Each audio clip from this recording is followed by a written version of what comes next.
Hello friends, आज हम present perfect continuous tense के बारे में पढ़ेंगे। इसका यूज़ कैसे है, हम कहाँ कहाँ इसको यूज़ करते हैं।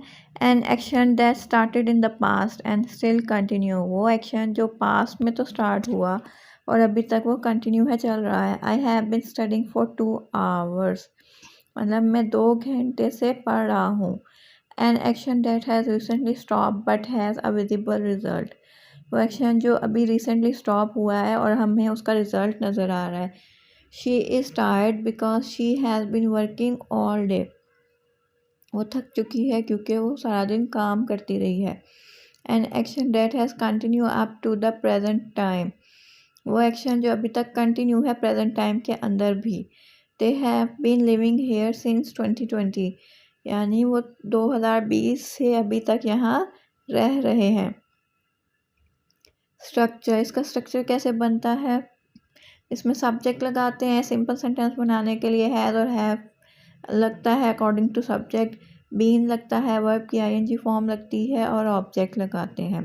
For example, I have been studying English, I subject लगा, हैव आई की वजह से लगा, हैव बीन लगा और स्टडी की आईएनजी फॉर्म आईएनजी लगा दी और इंग्लिश वो ऑब्जेक्ट आ गया, मैं इंग्लिश स्टडी कर रही हूँ। She has been cooking for an hour. They have been playing cricket since morning. Has और have हम इसमें कैसे यूज़ करते हैं, he, she, it और सिंगुलर नाउन के साथ। जब सब्जेक्ट हमारा he, she, it हो और सिंगुलर नाउन हो तो हम has लगाते हैं, और जब सब्जेक्ट हमारा प्लूरल नाउन हो या I, we, you, they हो तो हम have लगाते हैं। इसमें नेगेटिव सेंटेंस कैसे बनाते हैं, हैज़ और हैव के बाद हम सिंपली नॉट का इजाफा कर देते हैं। I have not bin studying English, have के बाद सिंपल नॉट लग गया, बाकी सेंटेंस का स्ट्रक्चर वही है। She has not been cooking, they have not been playing, he has not been working since morning. हर जगह सिर्फ हमने नॉट ऐड करना है। इसमें शॉर्ट फॉर्म, जब आप हैव नॉट ना लिखना चाहो पूरा तो हम शॉर्ट ना फॉर्म ऐसे भी लिख देते हैं। हैव एन ओ में सिर्फ ओ को हटा के कॉमा लगा दिया और हैवेंट हो गया, हैज़ नॉट का हैज़ेंट हो गया। क्वेश्चन सेंटेंसेस स्ट्रक्चर में इसका क्या है, हैज़ और हैव को हम सब्जेक्ट से पहले ले आते हैं और बाकी स्ट्रक्चर वही रहता है। Have you been studying English, have हमारा यू से पहले आ गया, बाकी बीन और स्टडी की आईएनजी फॉर्म, स्टडिंग हो गई और इंग्लिश, क्या तुम स्टडी इंग्लिश कर रहे हो।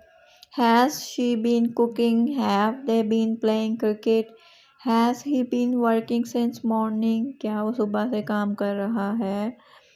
वाई एच क्वेश्चन वो होते हैं जो डब्ल्यू से स्टार्ट होते हैं, हु, वेयर, व्हाट, इस तरह के। For example, what have you been doing, what पहले आ गया, हैव हैज़ लगा, यू लगा सब्जेक्ट, बीन उसी तरह डू की form ING doing. Where has she been working, where आ गया, हैज़ उसके बाद सब्जेक्ट शी, उसके बाद आया फिर बीन और फिर working. How long have you been studying English, how long पहले आ गया, फिर हैव आया, फिर यू, फिर बीन, फिर स्टडिंग इंग्लिश, बाकी स्ट्रक्चर वही है। Why has he been crying, why पहले आ गया, हैज़ ही बीन क्राइंग, ये सारा स्ट्रक्चर वही है। कॉमन वर्ड इसमें हम क्या यूज़ करते हैं, सिंस और फॉर का इस्तेमाल ज़्यादा होता है टाइम को मेंशन करने के लिए। जब हमें एक स्पेसिफिक टाइम का पता होता है यानी स्टार्टिंग पॉइंट पता होता है तो हम सिंस का यूज़ करते हैं, सिंस मंडे, सिंस 2020। फॉर का हम तब पता करते हैं जब हमें स्पेसिफिक टाइम नहीं पता होता, जस्ट ड्यूरेशन पता होती है, पीरियड ऑफ टाइम पता होता है। फॉर 2 आवर्स, फॉर 5 ईयर्स, हमें स्टार्टिंग और एंडिंग कुछ नहीं पता था तो हम फॉर लगाते हैं।